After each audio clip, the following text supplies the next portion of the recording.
యేసుక్రీస్తు పరిశుద్ధ నామంలో మీ అందరికీ శుభములు తెలియజేస్తూ ఉన్నాను. నా కృప నీకు చాలును, నీ బలహీనతలో నేను నా బలమును మీకు కొసగెదను. ఈరోజు మనము ధ్యానిస్తున్న అంశము, సొమ్మసిల్లు వారికి ఆయన బలమును దయచేస్తారు. చక్కగా ఉంది కదండి వినడానికి కూడా. మన దేవుడు ఏం చేస్తారంట? సొమ్మసిల్లిన వారికి ఆయన బలమును కలగజేస్తారని యెషయా గ్రంథం 40:29-30 వచనాల్లో మనము ధ్యానిస్తూ ఉన్నామండి.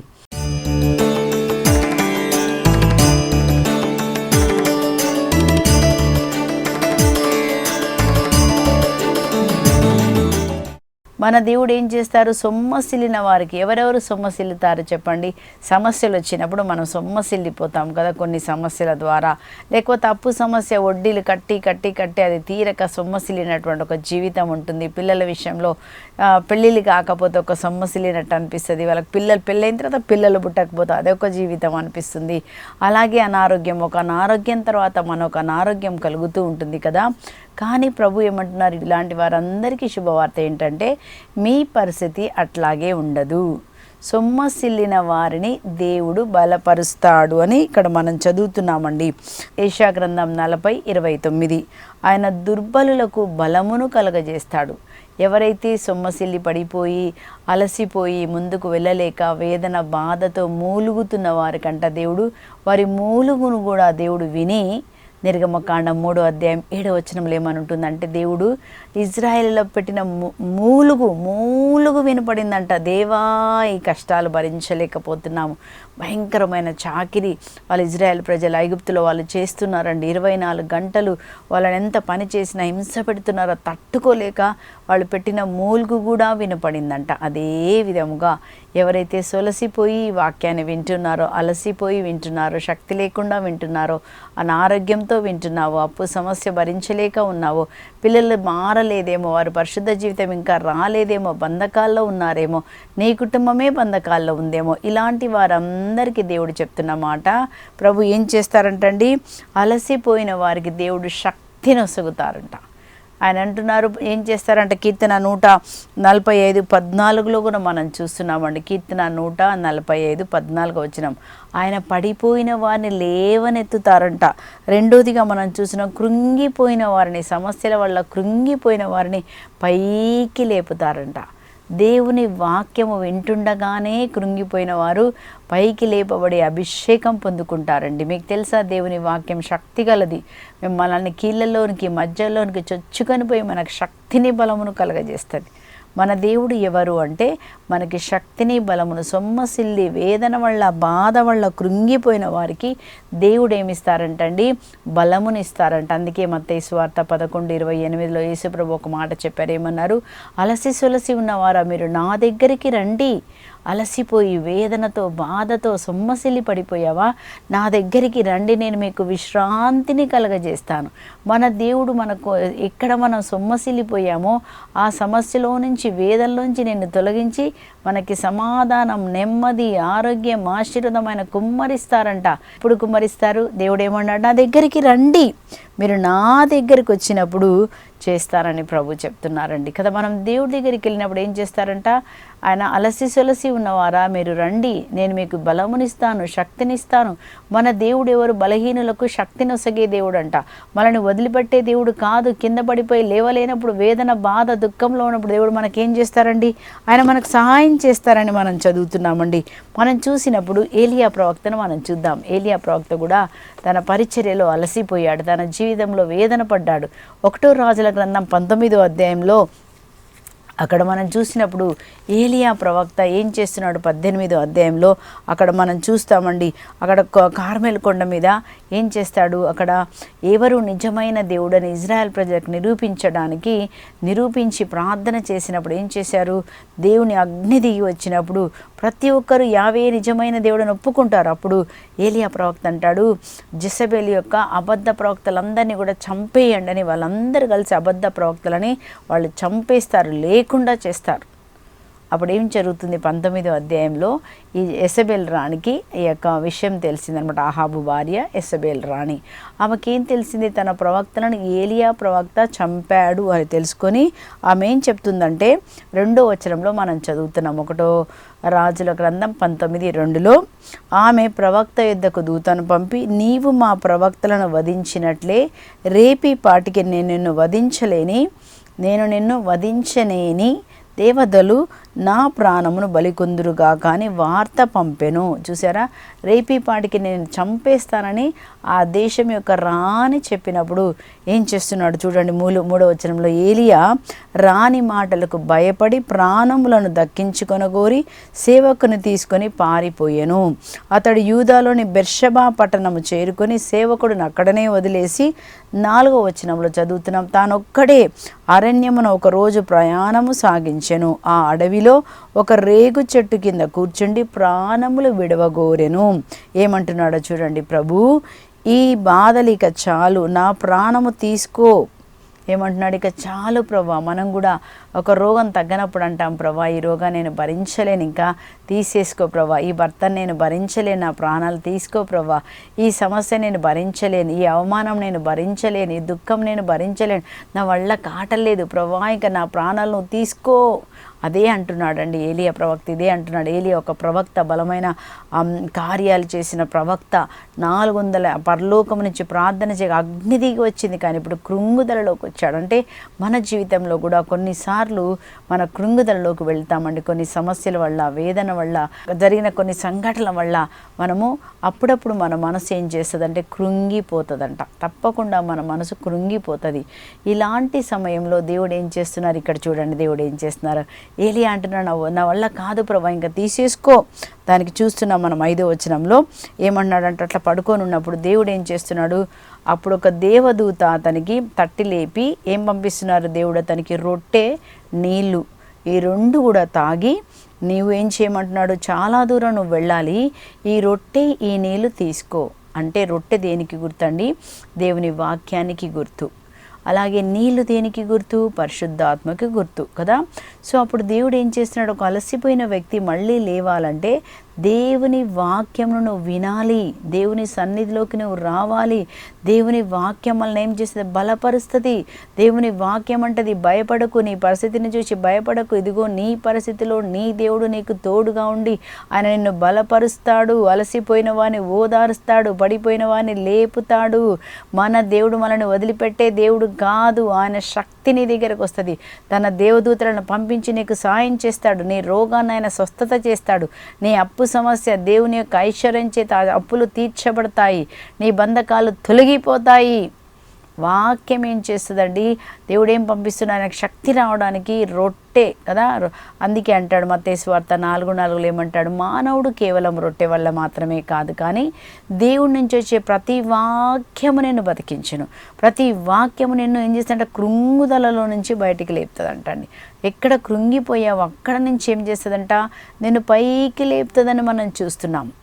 కీర్తన 40లో కూడా మనం చదివినప్పుడు అక్కడ ఏముంటుందంటే, దేవుడు ఏం చేశారంటే ఆ జిగటమనగల ఊబిలో నుండి ఒక వ్యక్తిని ఆయన బయటికి లాగుతారు. దేవుని వాక్యము, పరిశుద్ధాత్మ శక్తి నీపైకి వచ్చినప్పుడు బలం పొందుకొని పైకి లేస్తావు. ఏ పని చేయలేకపోతున్నావో చేస్తావు, లేచి ముందుకు వెళ్తావు. అదే దేవుని యొక్క బలమైన శక్తి నువ్వు ముందుకు కొనసాగేలాగా. ఎక్కడైతే కొనసాగలేకపోతున్నావో, ఏలియా ప్రవక్త కొనసాగలేని స్థితిలో ఉన్నాడండి, కానీ దేవుడు ఆయనకి ఎలా బలపరిచారో చూడండి. వదిలిపెట్టలేదు దేవుడు, ఆయనకి రొట్టె నీళ్లు పంపి చెప్తున్నాడు, నువ్వు చాలా దూరం వెళ్ళాలి అని చెప్పినప్పుడు ఏలియా లేచి రొట్టె తిని నీళ్లు త్రాగిన తర్వాత ఏం జరిగిందో చూడండి.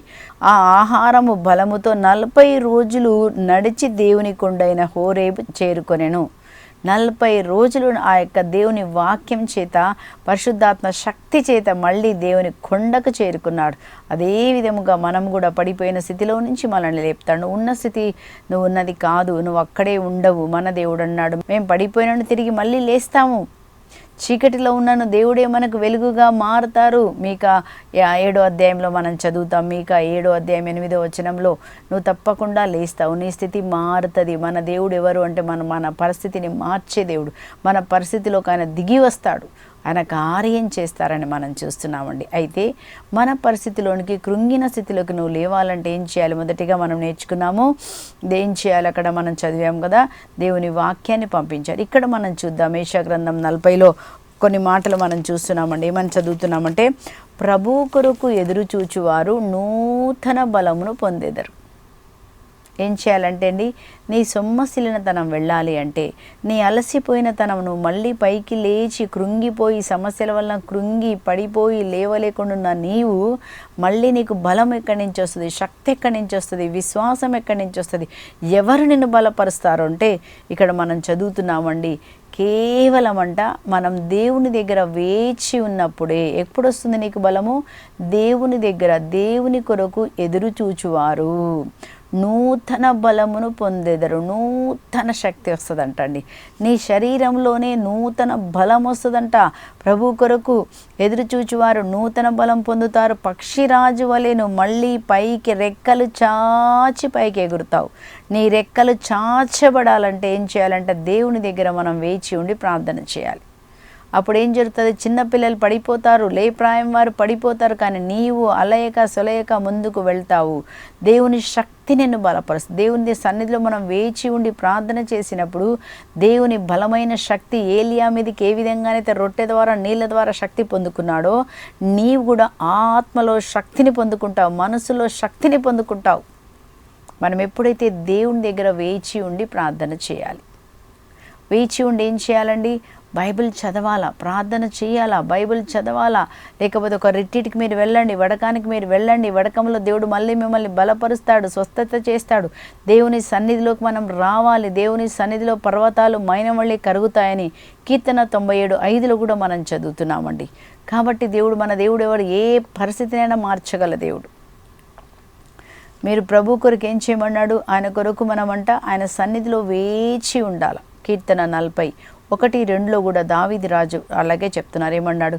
నేను సహనముతో ప్రభు కొరకు కనిపెట్టుకొని ఉండగా దేవుడు ఏం చేశారంటే, జిగట మన్నుగల ఊబిలో నుండి ఆయన నన్ను పైకి లేవనెత్తెను. వినాశనకరమైన గోతిలో నుంచి మనం బయటికి రావడానికి ఒకే ఒక శక్తి, అది దేవుని శక్తి మాత్రమే. నేను బయటికి, నీ మనసులో, తలంపులో, ఆలోచనలో కృంగుదల నుంచి నేను బయటికి తీసుకొని వచ్చే అభిషేకం, శక్తిగల పరిశుద్ధాత్మ మనలోనికి వచ్చి మనల్ని ఏం చేస్తారు? భయం నుంచి పైకి లేపుతారు, ధైర్యపరిచే ఆత్మతో నింపుతారు, కృంగుదలను తీసేసి ఆనంద తైలముతో ఆయన నింపుతారని యెషయా గ్రంథం 61:1-4 వరకు మనం చూసినప్పుడు పరిశుద్ధాత్మ ద్వారా అక్కడ కార్యాలు జరుగుతాయి. దేవుని ఆత్మ నీ మీదకి వచ్చినప్పుడు శక్తి కార్యాలు జరుగుతాయి. కనుక మనం ప్రభు కొరకు వేచి ఉండాలంట. అప్పుడు ఏం జరుగుతుందండి? పక్షిరాజు వల్లే లేచి నువ్వు పైకి ఎగిరేలాగా, ఎక్కడైతే మనం లేవలేకపోతున్నామో, భయంతో ఉన్నామో, వేదనతో ఉన్నామో, పిరికి ఆత్మతో ఉన్నామో, దేవుని యొక్క వాక్యము నీలోనికి వచ్చి మనకు జీవాన్ని కలగజేస్తుంది. ఇక్కడ మనం చూస్తున్నామండి ఒక వ్యక్తి, రెండో వ్యక్తిని మనం చూద్దాము. న్యాయాధిపతులు 6వ అధ్యాయంలో మనం గిద్యోని గురించి మనం చూస్తున్నాం.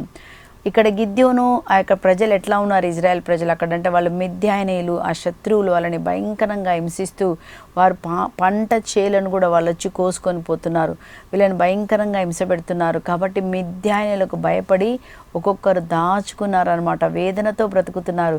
వాళ్ళకి బయటకు వచ్చే మార్గమే కనిపించట్లే, అంత భయంకరంగా హింస జరుగుతుంది. అట్లాంటప్పుడు గిద్యోను ఏం చేస్తున్నాడో మనం చూద్దామండి.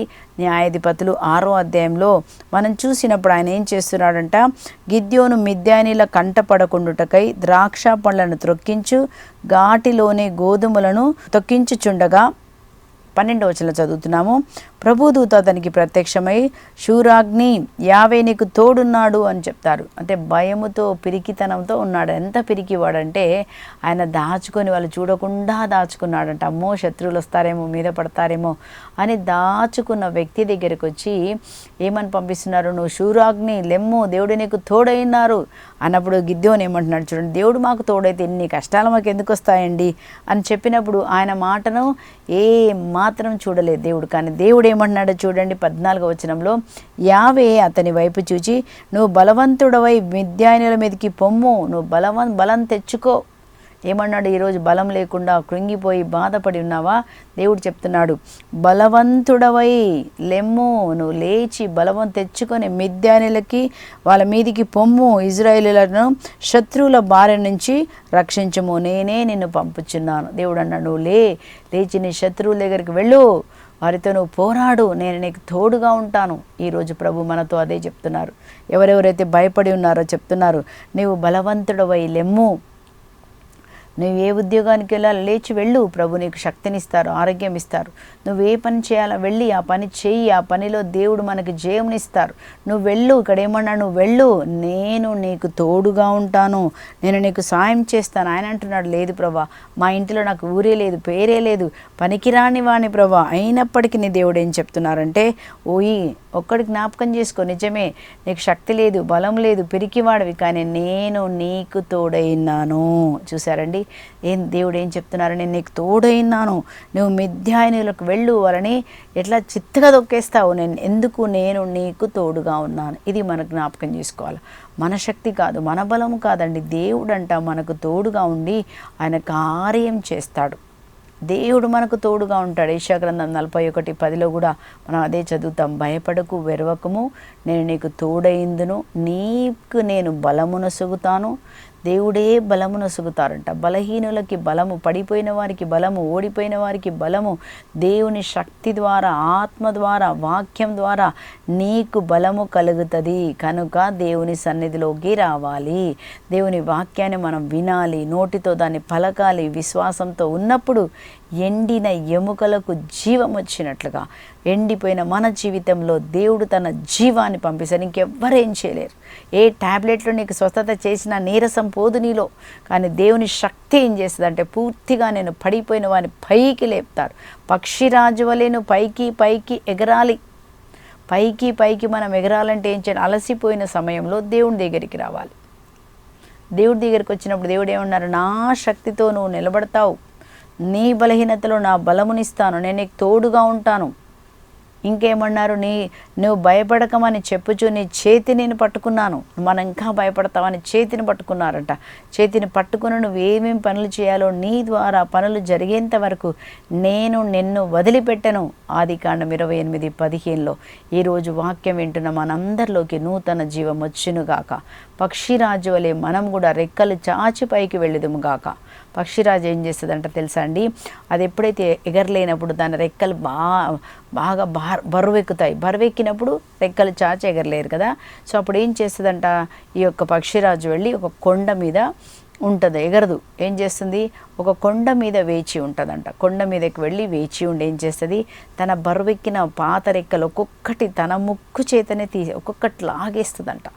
అలాగే అప్పుడు లాగినప్పుడు ఏం చేస్తుంది? మళ్ళా కొత్త రెక్కలు వచ్చే వరకు అలా వేచి ఉంటుందంట. అలాగే మన జీవితంలో ఉన్న భయము, ఆందోళన, ఆవేదన, ఏది మనసులో గాయమైందో, కృంగిపోయావో, భయపడ్డావో, ఏ పరిస్థితి వల్ల భయపడి బయటికి ముఖం కూడా చూపించలేకపోతున్నావు, కానీ ఆ సమయంలో మనం దేవుణ్ణి ఆశ్రయించాలి. దేవుని దగ్గరికి వస్తే ఏమంటారు దేవుడు? కీర్తన 147:3 ఆయన కృంగిపోయిన వారిపై, గుండె చెదిరిన వారిని దేవుడు బలపరుస్తారంట. గుండె చెదిరిపోయిండొచ్చు ఈరోజు. గుండె చెదిరిన వారిని ఆయన బాగు చేస్తాడు. దీనులను ఆయన పైకి లేవనెత్తుతాడు. కృంగిపోయిన వారిని ఆయన పైకి లేవనెత్తుతాడు. మనసులో అలసట వల్ల కృంగిపోయావేమో, కానీ దేవుడు ఈరోజు నూతన బలమును దయచేస్తాడు. ఎవరెవరైతే కృంగిపోయి వాక్యం వింటున్నారో నూతన బలం ఈరోజు మీలోకి వచ్చునుగాక. ఇలాగ పక్షిరాజు ఏం చేసింది? కొత్త రెక్కలు వచ్చే వరకు ప్రభు దగ్గర వేచింది. సో మనం కూడా ఏం చేయాలి? వాక్యం చదువుతూ రోజు చదవండి, 4 అధ్యాయాలు చదవండి. మీరు ఏం బాధపడకండి, ప్రభు దగ్గరికి వెళ్ళండి. నీకు దివ్య ప్రసాదం ఉంటే అక్కడ కూర్చొని రోజు గంట సేపు ప్రార్థన చేయండి. నీకు కూడా కొత్త రెక్కలు వస్తాయి, కొత్త బలము దేవుడిస్తాడు, కొత్త అభిషేకాన్ని ప్రభు మనకిస్తారు. ఆయన శక్తిని, బలమును మనకు దయచేస్తాడు. బలమును సగువాడు దేవుడే. కాబట్టి మనం ఏం చేయాలి? దేవుని సన్నిధిలో వేచి ఉండాలి. దేవుని సన్నిధిలో మనం వేచి ఉన్నప్పుడు మనకు కూడా రెక్కలు చాచి పైకి ఎగురుతాం. మళ్ళీ మనము సొమ్మశీలతల నుంచి మళ్ళీ పైకి లేవాలంటే, మళ్ళీ దేవుని శక్తిని మనం పొందుకోవాలంటే ఏం చేయాలని నేర్చుకున్నాం. మొదటిగా మనం దేవుని సన్నిధిలో వేచి ఉండాలి. రెండోది, పరిశుద్ధాత్మ కొరకు మనం వేచి ఉన్నప్పుడు ఆత్మ చేత మనం నింపబడతామండి. మూడోదిగా ఏం చేయాలని మనం చూస్తున్నామంటే, దేవునికి మనము మొరపెట్టాలి. కీర్తన 107:5-6 వచనాల్లో మనం చూస్తున్నాము. అక్కడ ఎలా ఉన్నారంట ప్రజలు? వారు ఆకలి దప్పులకు గురి అయి సొమ్మసిల్లిపోయిరి. ఇక్కడ ఉన్న ప్రజల పరిస్థితి ఏంటంటే ఆకలి దప్పులకంట వాళ్ళు ఏం చేశారండి, గురి అయి సొమ్మసిల్లిపోయిరి. మనం చూసాం కదండి వరదలు వచ్చినప్పుడు ఆ విధంగా విజయవాడలో, ఖమ్మంలో భయంకరంగా వాళ్ళు అన్నీ కూడా ఆకలికి మరి ఏమి లేక వాళ్ళు ఎలా సొమ్మసిల్లిపోయారు. అన్నీ తడిచిపోయిందంట వాళ్ళకి. వాళ్ళ కంప్యూటర్లు, ఫోన్లు, బట్టలు, సర్టిఫికేట్స్ మొత్తం తడిచి అంత బురదగా మారిపోయింది వారి జీవితం కదా. అలా సొమ్మసిల్లిపోయారట. సొమ్మసిల్లిపోయినప్పుడు ఏం చేస్తారు, అంతటా వారు తమ శ్రమలలో మొరపెట్టగా దేవుడు వారి క్లేశములన్నిటి నుంచి వారిని కాపాడను. వారి బాధలన్నిటి నుంచి, అంటే మనం దేవుడి దగ్గర మొరపెట్టినప్పుడు వారు మొరపెట్టగా దేవుడు వారి మొర వినెను, వారి బాధలన్నిటి నుంచి విడిపించాను. మన దేవుడు ఎవరంటే మన మొరను వినే దేవుడు, మన ప్రార్థనకి ఆయన జవాబిచ్చే దేవుడు, కన్నీటికి ఆయన జవాబిచ్చేది. సొమ్మసిల్లి పడిపోయారంటండి వాళ్ళు. అలా పడిపోయినప్పుడు ఏం చేస్తున్నారంట, వాళ్ళు ఆ వేదన, బాధ, దుఃఖంలో ఉండగా వాళ్ళు మొరపెట్టగా దేవుడు వారికి విడుదల ఇచ్చారు. రెండోది అక్కడ మనం చూస్తున్నాం, ఇంకా కొంతమంది ఎలా ఉన్నారంటండి, నిరాశపూరితమైన అంధకారమున వసించుచు బాధలు కొల్పు ఇనుప సంఖ్యలచే బంధించబడ్డారు. ఇంకా కొంచెం మంది ఎలా ఉన్నారంటే అంధకారంలో ఉన్నారు. ఇనుప సంఖ్యలు అంటే సాతాను రకరకాలుగా కోపము, భయము, మన్నించలేనితనము, రకరకాలైన చెడు అలవాట్లు, ఇవన్నిటి చేత చెడు ఆలోచనలు, చెడు తలంపులచే, భయముచే బంధించబడి ఒక వ్యక్తి బయటికి రాకుండా ఇనుప సంఖ్యలతో బంధించారంట. కానీ అక్కడ ఏం చేస్తున్నారండి, వాళ్ళు ఆ ఘోర శ్రమల వలన కృంగిపోయి కూలి పడిపోయినను లేవనెత్తు వారెవ్వరూ లేరంటండి. లేవనెత్తలేని సమయంలో పడిపోయి విడుదల లేకుండా వేదన ఎన్ని రోజులు సాతానుచే పీడించబడుతూ సమాధానం లేకుండా ఆ పరిస్థితిలో అంతటా మనం చదువుతున్నాం 12వ వచనంలో. అక్కడ ఏమని చదువుతున్నామంటే, అంతటా ఆ జనులు తమ శ్రమలలో ప్రభునకు మొరపెట్టగా దేవుడు వారన్ని శ్రమల నుంచి విడిపించాను. ఎలా విడిపించారంట చూడండి, ఇత్తడి తలుపులు పగలగొట్టి ఇనుపగడలు విరగగొట్టారంట. దేవుడు ఏం చేశారో మనం చూసిన 16వ వచనంలో, ఇత్తడి తలుపులు పగలగొట్టెను, ఇనుపగడలు విరగగొట్టి ఏం చేశారంట, దేవుడు వారిని వెలుపలికి తీసుకొని వచ్చాను. మన దేవుడు ప్రతి బంధకాల నుంచి విడిపిస్తాడు, నీ పరిస్థితిని మారుస్తాడు. సొమ్మసిల్లిన వారిని ఆయన బలపరిచే దేవుడు, పడిపోయిన వారిని లేపే దేవుడు. సాతాను కృత్యం లయం చేయడానికి యేసు ప్రభు ఈ లోకానికి వచ్చారు. కాబట్టి దేవుడు మన ప్రతి పరిస్థితిలో ఆయన తోడుగా ఉంటారు, ఆయన మనకు నీడగా మారుతారండి. అందుకే చెప్తారు, మీరు నిరుత్సాహం చెందకుండా మళ్ళీ మీరు ప్రార్థన చేయండి. ప్రార్థన చేస్తే దేవుడు ఏం చేస్తారు, మనకు ఆయన విడుదల ఇస్తారని మనం చూస్తున్నామండి. అప్పుడు ఏం చేస్తారు, కీర్తన 18:33లో దావీదు రాజు అంటున్నాడు, ఆయన నా పాదములను జింక కాళ్ళకు వలె దృఢము చేసెను, నేను జారి పడిపోకుండా కొండ కొమ్మున. మళ్ళీ మనం జారి పడిపోకుండా జింక కాళ్ళకు వలె నీకు నూతన బలమును సొగుతారు. నువ్వు నూతన బలమును పొందుకొని పక్షిరాజు వలె పైకి ఎగిరినట్టుగా నూతన బలము, నూతన శక్తి, నూతన ఆరోగ్యం, నూతన సమాధానం దేవుడు మనకి కలగజేస్తారు. నీ కాళ్ళకు జింక కాళ్ళకు వలె బలమునొసగి కొండ మీద నువ్వు నడయాడినట్లుగా నువ్వు ఉన్నతమైన స్థలంలో నిలబడే విధముగా దేవుడు మనకు సహాయం చేస్తారని చూస్తున్నాం. 31 అంటాడు, ప్రభు తప్ప దేవుడెవరు, ఆ దేవుడు తప్ప మనను ఆధారశిలగా కాపాడేవారు ఎవరు? ఆయన ఒక్కరే మనల్ని కాపాడతారు కాబట్టి ఆయన దగ్గరే మనం మొరపెట్టాలి. 32వ వచనం చూస్తున్నాం, నాకు బలమును దయచేయువాడు దేవుడే, నా మార్గమును సురక్షితం చేయువాడు దేవుడే. మనకు బలమునిచ్చేవాడు దేవుడే అంట. మనకి ఇంకెవరు బలం ఇయ్యరండి, దేవుడే మనకు బలమునిస్తాడు. కాబట్టి బలం ఎక్కడి నుంచి వస్తుంది? దేవుడి సన్నిధిలో మనం వేచి ఉండి నువ్వు ప్రార్థన చేసినప్పుడు వేచి ఉండగా దేవుడు మనకేం చేస్తారు, నూతన బలం ఇస్తారు. నీ అన్నీ కూడా నూతనంగా మార్చబడతాయి. నూతన అభిషేకం, నూతన ప్రార్థన అభిషేకం ఇస్తారు. కోల్పోయిన ప్రార్థన జీవితం వస్తారు, పరిశుద్ధాత్మతో నింపుతారు. రెండోదిగా మనం మొరపెట్టాలని చూసాం. ఇంకా ఏం చేయాలి, మనము దేవుని దగ్గర వేచి ఉన్నప్పుడు నూతన బలం కదండి. వేచి ఉండి ఏం చేయాలి, వాక్యాన్ని చదవాలి.